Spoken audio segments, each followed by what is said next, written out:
Straight movies that are made into Broadway musicals have a mixed track record.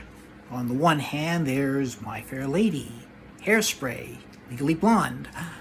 On the other hand, there's pretty much everything else. Fortunately, Back to the Future the musical, despite a weak score, falls into the former category. The plot remains the same.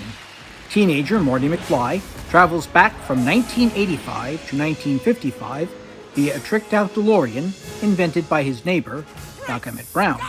Once there, he must figure out both a way to get back to his own time and a way to make sure that the teenage version of his parents fall in love. Casey Likes easily steps into Michael J. Fox's puffy vest as Marty, but Roger Bart has a much harder time following Christopher Lloyd as Doc Brown. He finally wins us over in the second act with a number called For the Dreamers. Hugh Coles has many comic moments as Marty's hapless father, and Leanna Hunt fares well as the mother. Nathaniel Hackman is both suitably menacing and suitably dumb as Biff. Oh yes, there is a chorus that magically and inexplicably appears during several of the musical numbers. I think they're from some alternate timeline. Director John Rando's staging of the show is nearly as sharp as Robert Zemeckis' direction of the film. Chris Bailey's dances include a hilarious Keystone Cops-like chase through the high school. The book was adapted by Bob Gale, who co-wrote the original screenplay.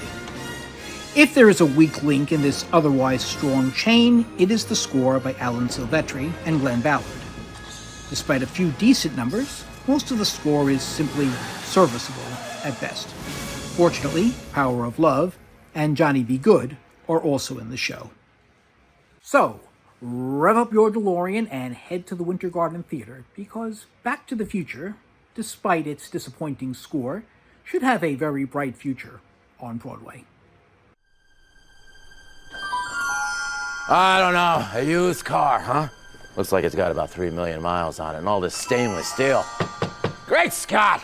Can this thing really do 88? Trust me.